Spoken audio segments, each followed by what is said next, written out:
B J പിയുടെ voting ശതമാനം അവിടെ ഇരിക്കട്ടെ, കേരളത്തിന്റെ ഒരു വോട്ടിംഗ് മോഡൽ എന്തായിരിക്കും, അവരുടെ ഒരു രീതി എന്തായിരിക്കും, പാറ്റേൺ എന്തായിരിക്കും എന്നുള്ളതാണ് നമ്മളിപ്പോൾ ചിന്തിക്കേണ്ടത്. തിരുവനന്തപുരം ആൾറെഡി സർവേയും പ്രവചനങ്ങളും വന്നു കഴിഞ്ഞു.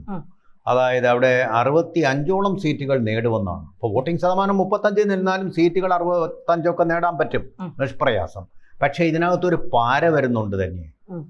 ആ പാര എന്ന് പറയുന്നത് മറ്റൊന്നുമല്ല, കോൺഗ്രസ് ദുർബലമായി കഴിഞ്ഞു, ചിഹ്ന ഭിന്നമായി കഴിഞ്ഞു. രാഹുൽ മാങ്കൂട്ടത്തിൽ പ്രശ്നമൊക്കെ വല്ലാതെ അവരെ നാറ്റിച്ചു കളഞ്ഞു.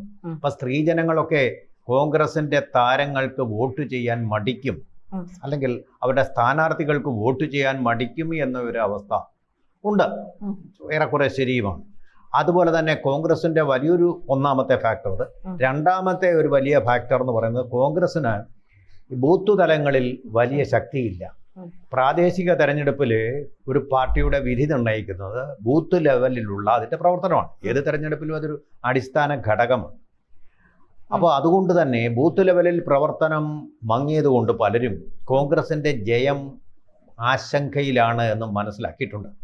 ഇവിടെ വന്ന ഒരു റിസൾട്ട് എന്ന് പറയുന്നത്, അവിടെ കോൺഗ്രസിൽ വിശ്വസിച്ചിരുന്ന അഖിലേന്ത്യാ തലത്തിലുള്ള പാർട്ടി കോൺഗ്രസ് അല്ലേ ഉള്ളൂ. CPM വിചാരിച്ചാൽ കേരളത്തിലല്ലേ BJP തടയാൻ പറ്റൂ എന്നതുകൊണ്ട് വളരെ ഗൗരവമായിട്ട് ചിന്തിക്കുന്ന, BJP വന്നാൽ എന്തോ വലിയ വിപത്താണെന്നുള്ള ഒരു മസ്തിഷ്ക പ്രക്ഷാളനം നടത്തപ്പെട്ടിട്ടുള്ള മുസ്ലിങ്ങൾ, അതാണ് ഞാൻ പറയുന്നത്, മസ്തിഷ്ക പ്രക്ഷാളനം സംഭവിച്ച മുസ്ലിങ്ങൾ, അവരെ എൻ മാസായിട്ട് ഈ പ്രാവശ്യം തീരുമാനിച്ചിരിക്കുന്നത് CPM-ന് വോട്ട് ചെയ്യാനാണ്. കൂടുതൽ വാർത്തകളും വിശേഷങ്ങളും നിങ്ങളിലേക്ക് എത്താൻ ABC മലയാളം സബ്സ്ക്രൈബ് ചെയ്യുക, ബെൽബട്ടനും അമർത്തുക.